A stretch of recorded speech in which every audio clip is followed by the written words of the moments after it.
안녕하세요. 저는 사회복지학과 2학번 김수원입니다. 오늘은 제가 읽고 소개할 책은 장 지글러가 쓴 인간섬입니다.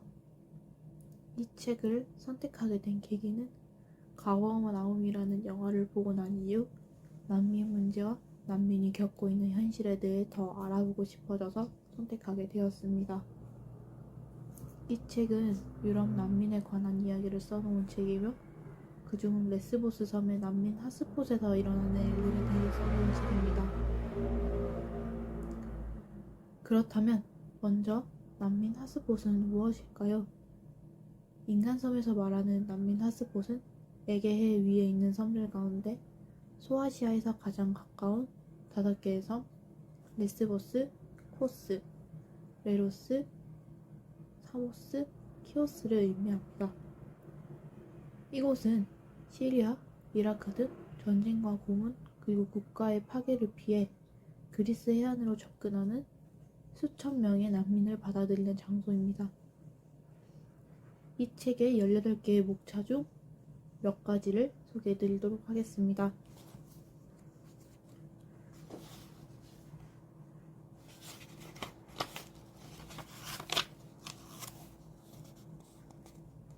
첫 번째로 푸시백 작전입니다. 푸시백 작전은 터키와 그리스의 해양 경비함 프론텍스의 파견 경찰함들이 실시하는 대단히 폭력적인 난민 저지 방법입니다. 그중 아기가 죽어가는 과정에서도 프론텍스 경찰들은 의료진과 협력자들의 접근을 금지시켰고 아이는 서서히 죽어갔으며 터키 해안 경찰들은 난민들이 배가 다가오자 그 배를 찢거나 난민들을 새 막대기로 무차별적 공격을 하는 등 매우 폭력적인 방법으로 난민들을 저지했습니다.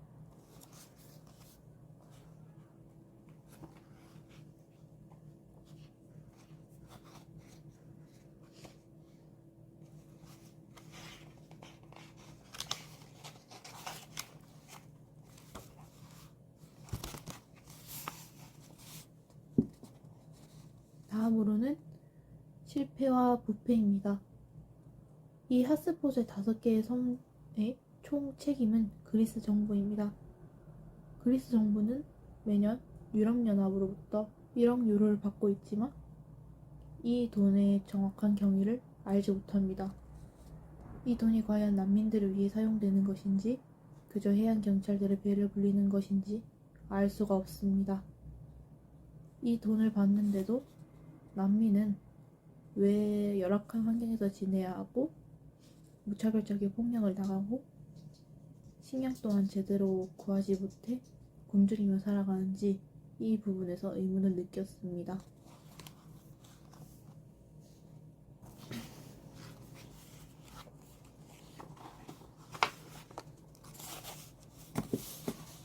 다음으로 불법 인신매매입니다. 저는 이 부분에서 가장 의문점이 많이 들었습니다. 긴급대응 구조센터라는 이름을 가진 구조단체 소속의 5명의 자원봉사자가 난민을 구조하려다가 인신매매와 간첩의 혐의가 씌워졌고 100일 동안의 미결 구류 끝 보석금을 지불하고 석방되었다는 부분입니다.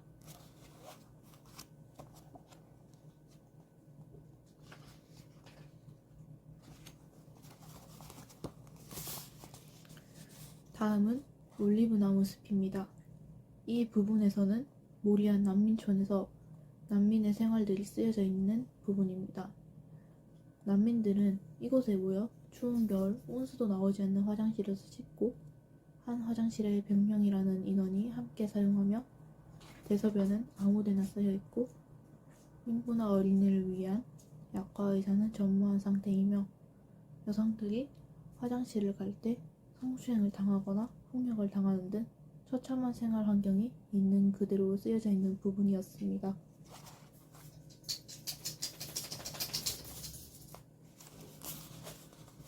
다음으로 그는 죽어간다라는 부분에서 사모스 섬 핫스폿에 15 정도로 보이는 남자아이가 묶인 채 발견이 되었고 이 아이는 갈비뼈가 부러져 있었으며 복부가 찢어지는 등 경찰관들에게 심하게 구타를 받은 흔적이 있었습니다. 약 3박 4일간 치료도 받지 못한 채 소녀는 방치되어 있었고, 저는 이 부분들을 읽고 많은 의문이 들었습니다. 처음 이야기한 푸시백 작전은 유럽연합에 의해서 이루어지고 있었습니다. 이 유럽 산하의 국제기구들은 난민 속에서 범죄를 저지르는 테러리스트나 인신매매업자들로부터 국경을 보호하기 위해 난민을 저지하는 것이라고 하는데, 굳이 이렇게 무분별하고 폭력적으로 저지를 해야 하는 것일까? 그들은 그저 조그만한 공허보트를 통해 새로운 정착지를 찾아가려고 하는 것인데, 왜 막대기로 무자비한 폭행을 당하며 인권 유린을 당해야 하는 것인가? 이런 의문이 들었습니다. 또한 난민 수용소의 환경입니다.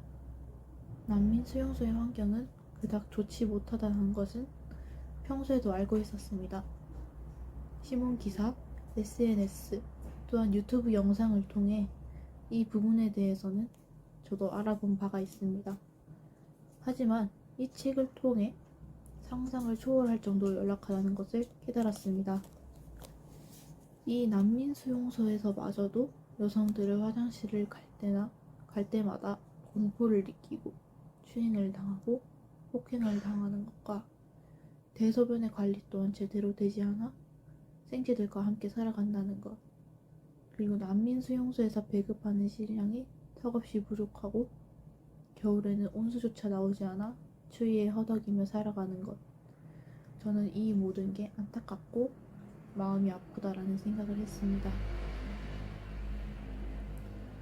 또한 난민에 대한 정의가 명확하지 않아 이런 무차별적인 폭행이 일어나는 것이라고 생각합니다.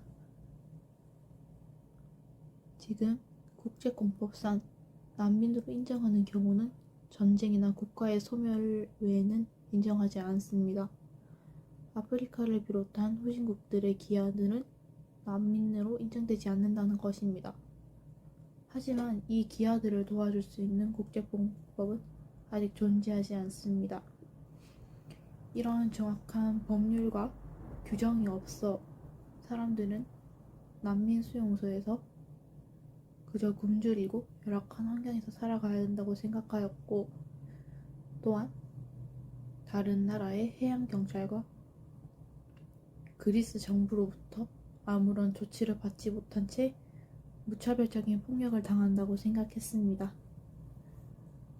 그래서 저는 난민과 관련된 세계법에 강제력이 없는 이 부분을 보완해서 강제력을 더해 이런 문제가 생기는 것을 줄여야 한다고 생각합니다. 저는 이 책을 읽으며 전에 보았던 가버나움의 영화를 떠올리며 마음이 아팠습니다. 난민은 어딜 가더라도 배웅을 받지 못하고 결국은 불법 체류자로 자신의 몸을 숨기며 살아가는 것이 문제라고 생각합니다. 이 문제를 해결하기 위해서는 난민에 대한 법에 조금 더 강제력을 두고 각 나라들이 이 난민을 수용할 수 있도록 조치하여야 한다고 생각합니다. 또한 테러리스트들이나 인신매매업자들을 색출해내는 과정을 꼼꼼히 하고 난민들에게 행하는 무분별한 폭행을 줄여나가야 된다고 생각을 합니다. 이 책을 읽음으로써 난민에 대한 더욱 많은 관심을 가지고 난민에 관한 문제를 조금 더 교육적으로 알려야 한다는 생각을 가지게 되었습니다. 이상으로 책 소감문을 마치도록 하겠습니다. 감사합니다.